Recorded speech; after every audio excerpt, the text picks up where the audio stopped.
尊敬的面粉们好，今天你们赚钱了吗？最近才给各位面粉们推荐了2款暴涨了10倍的项目啊，养鸡下蛋和大头 NFT。那你们也都通过这2个项目赚到了不少钱了，对吧？这个倍率太高了，几乎都是1天1倍啊。虽然说这2个项目已经过去了，但是呢，面具人我这几天呀依然没有停下来，我还在筛选和分析下一个潜力的翻几倍、翻几十倍的项目，好让大家跟着我继续撸钱嘛。那在此期间呢，面具人最近呀要借着这个时间空档，给大家多分享一些干货了。我们都知道，区块链行业在2021年出现了很多爆火的概念，比如狗类币、DeFi、GameFi、元宇宙，以及这几天都在爆火的 DAO 道系列。面具人我称之这些概念为噱头啊，这个概念那个概念，这个商业模式那个商业模式的，我把它统一的喜欢定位为噱头。当然了，天无2日，一招鲜只能吃一次。币圈金融市场永远都是新旧更替，新鲜血液替代旧血液，老的东西会进坟墓。我认为呢，大部分的概念在2021年火过的概念，在2022年它就火不起来了。不信大家可以观察一下道系列呀、DeFi 类呀、元宇宙呀，当时火的时候，每个领域都有代表性的项目变态的暴涨，可是呢，过了那阵风以后，是不是就愈发颓势了，对吧？过了那阵风以后，又有几个项目能反升的，能反杀回来的呢？包括他们的头部项目啊，都是一阵高潮以后就软了，而且呢，在这之中崩盘的倒是不少，反杀回来的几乎没有。那这种现象就更加重了散户们一朝被蛇咬10年怕井绳的警惕心，所以呢，一招鲜很难吃第2次。那以此为根据啊，面具人我认为在新的一年里，2022年一定会出现更多的新概念。我也从业内啊进行了一些调查，确实是，有很多的新概念都在呼之欲出。所以呢，各位观众，接下来的重点来了，我建议最近的投资啊，要以投机短线为主，并且呢，尽量的保守保本。你如果说硬想做长线的话，你可以选择一些公链币，比如雪崩呀、马蹄呀，甚至是以太坊、比特币这些公链币，你可以进行去长期的投资。但是像这些零零散散的项目，你不要说是跟它生死与共了，撸到就跑啊，或者是有些项目你眼看着感觉它快不行了啊，你只是有一点浮亏，那我建议你及时止损啊，赚到了也不要贪，赚到了就赶紧跑。就像这几天的鸡蛋大头，各位有紧跟面具人我的节目打开了点赞、订阅、小铃铛，第一时间收到了我的发财消息的人，跟上大头和养鸡的话，这几天应该都赚了不少了。晚来一点的人呢，可能是赚了一点点，但是呢，面具人我觉得啊，盈利适可而止，挣到钱了以后赶紧跑。不要贪，挣点过年的钱就行了，赶紧跑，拿钱回家过年。现在呀，是一个新旧更替的关键口，是新的一年的前面的1-2个月。这个时候呢，是很难会有什么东西爆发的。这段时间呢，反而都是各大机构、各大公司、各大网络科技的这些公司呀、财团呀，在布局新的一年的计划以及爆破点。大家都在布局呢，还没有迎来爆破点呢。那既然没有爆破点，也就代表着散户们很难乘东风，随着爆破点去盈利。所以呢，你们也都不要急啊，这段时间的投资反而要以投机短线为主啊，并且呢，你可以换一种心态，你也可以认为这段时间现金为王。在这个新旧交替的关键风口啊，你如果只想要一味的死守，那面具人我只可以告诉你一个非常可能的下场和结果。你们可以从逻辑上想一下啊，你要死守你现在的这个商业模型，你现在的这个项目，那万一出来了一个更新的概念、更强的商业模式，比你现在死守的这个商业模式要好得多的项目，那你的这个旧概念的项目岂不就是完蛋了，死路一条了，要被人家替代了，要被人家碾死了，是不是？那说到这儿了，不谋而合的是，与面具人的观点相同的还有另外2位大咖，比面具人我大得多的大咖啊，那就是马斯克和印度神童。马斯克和印度神童在这段时间呢，也都高调的进行了一个判断，他们都觉得，印度神童说是3、4月份，马斯克觉得是，春夏季，很多盘子都会崩盘，并且呢，出现大面积的金融灾难和大批的金融难民。面具人，我也是这么认为的。为啥呢？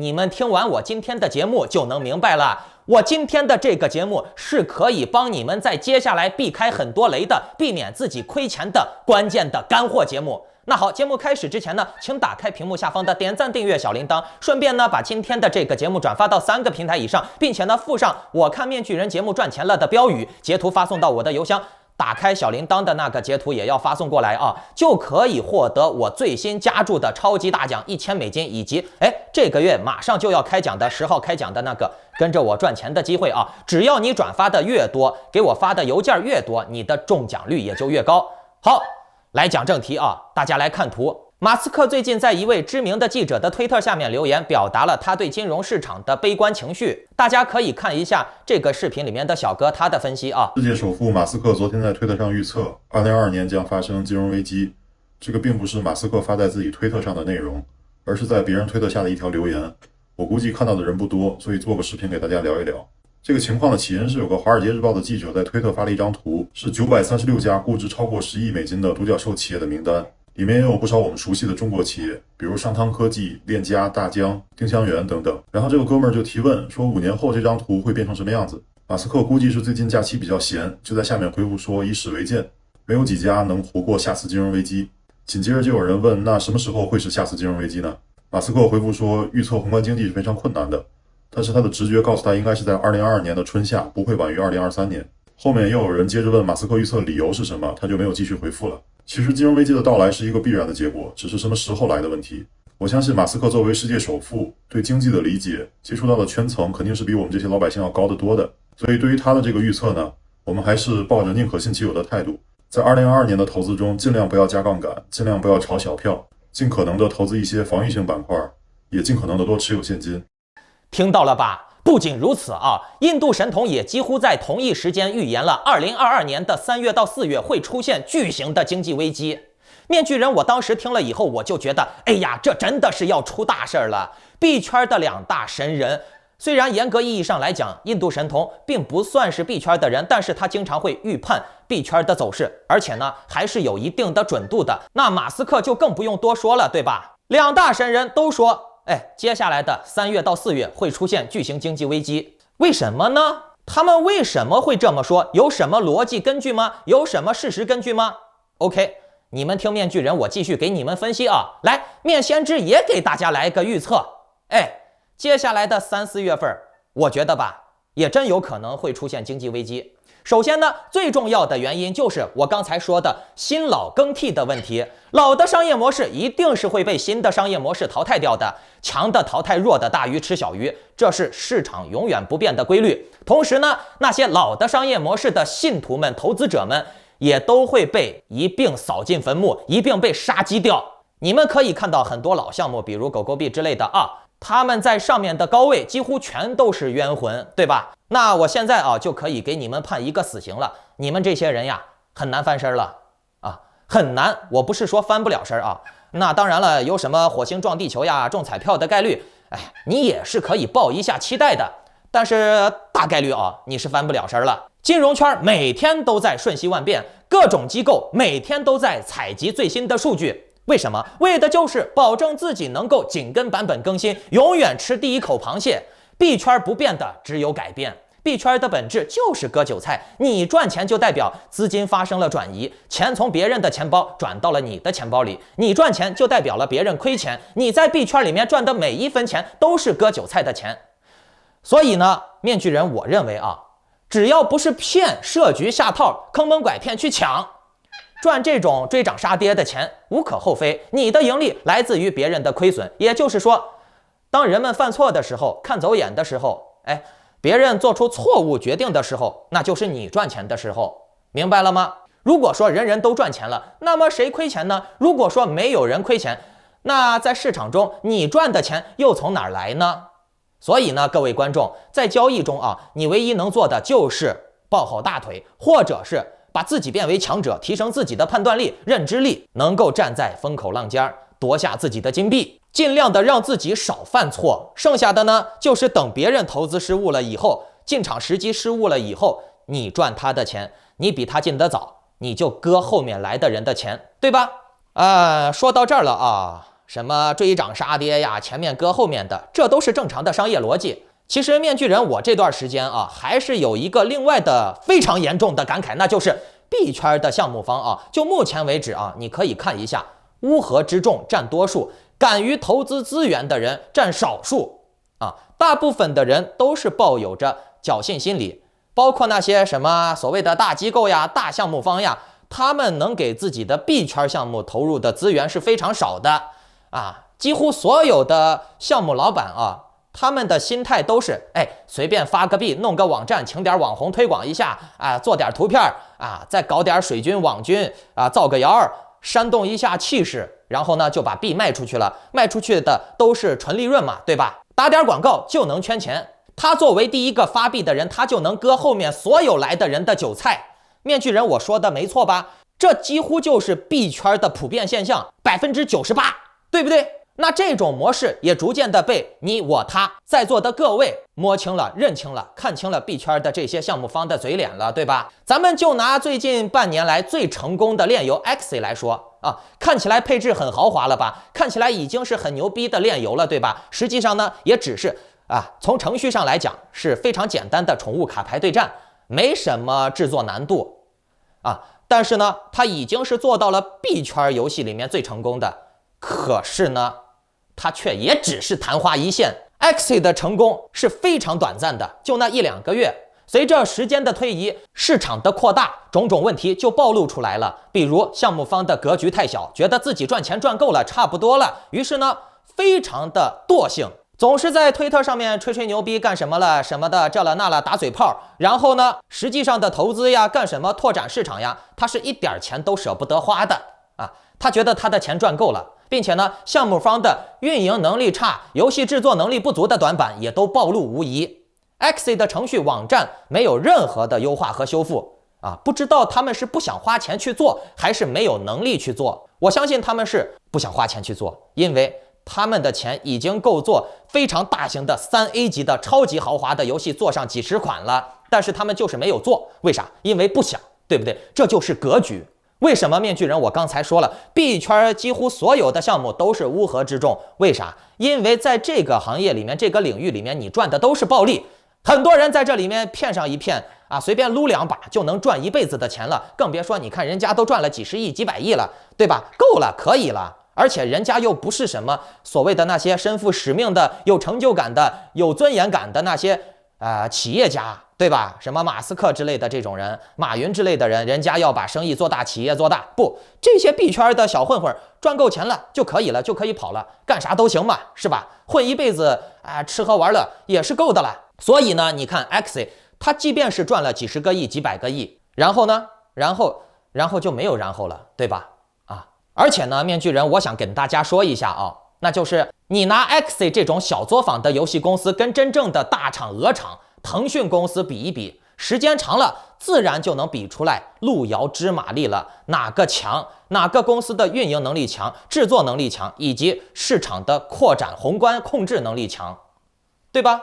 那刚才说到了这个链游 Axie 了，对吧？面具人，我还想断言一个点啊，那就是打金类的链游也注定会被淘汰。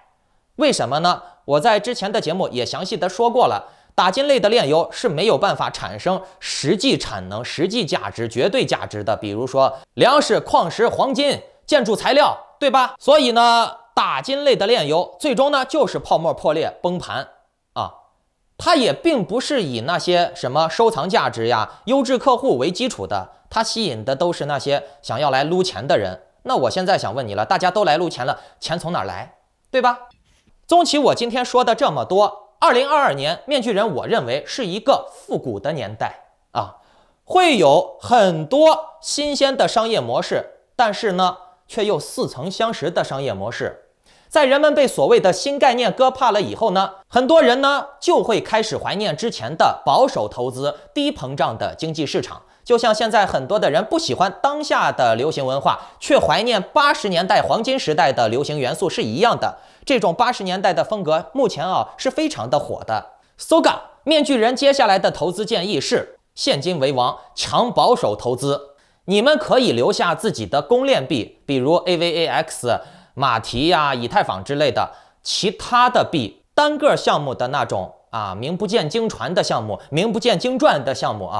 你们就可以抱悲观态度对待了。原因我刚才也说了，2022年会有很多新的概念来替换老概念的，而老概念会被扫进坟墓的。如果说你还是一味的要坚持的话，那你就会被一并的扫进坟墓。总之呢，马斯克和印度神童所说的春夏季砸盘也好，3、4月份砸盘也罢，马斯克也好，印度神童也罢，他们都是无风不起浪。面先知我也是无风不起浪。我们都认为2022年必然会出现大的动荡，并且呢，在这个动荡当中，有人会窥穿裤裆，有人呢就会登上王座。在这个年份必然会发生新王代替旧王的挽歌，而我们要做的就是抓住这个机会，进入政治局，乘上东风，混上个什么人大代表之类的就是那个意思趁着这阵浪潮，趁着这波浪一下子谈到人生巅峰当然了，面具人我也是发掘测试到了一些新的概念，不过呢，跟鸡和大头是一样的，我现在还不能公布给你们，我是需要专业的团队和时间去测试的，我是需要拿钱砸进去试水的。如果说这个项目还没有把面具人我葬掉的话，那我就可以公开给大家。如果说这个项目把我葬掉了那恭喜各位，以后就要看着面具人我去要饭了不过呢，你们觉得这种可能性大不大？我都说了，我推10个项目，虽然不能保证10个项目都赚，至少我能保证6、7个、7、8个让你赚到钱，对吧？只要控制好自己的仓位和进场时机，10个项目赚8个，亏2个，你前面7个、6个重仓，或者说是中仓，那你后面2个亏的是轻仓中仓，那你还是赚的多多的，对吧？关于我说的2022年的这些新概念的项目由于是新概念，所以呢，我可能需要比别的项目更长的时间和更大的资金砸进去来研究。所以呢，你们都不要急，一有最新的消息，我会第一时间的在会员群里面公布给大家的。然后呢，等会员群的会员们都进场了以后，达到了自己利润最大化了以后，我才会做视频公开给各位。当然了，你们早期的看到我视频的各位观众也都能吃上第一口螃蟹，因为我昨天的节目说过了，面具人带面粉们，不管是会员还是普通面粉们占领最早的入场时机，最大的利润时机，然后呢，去赚那些咱们认知之内、别人认知之外的钱得到消息晚的那些人的钱，这也是币圈最基本的逻辑，对吧？所以呢，如果你们想紧跟面具人的节奏，请下载 Line 或者 Telegram 搜索添加 ID Maskman118 办理会员入群手续，又或者打开点赞订阅小铃铛。只不过这样呢，你的利润会小很多。当然了，紧跟着我的节目做一个散户也能赚很多钱的。祝你好运，拜拜。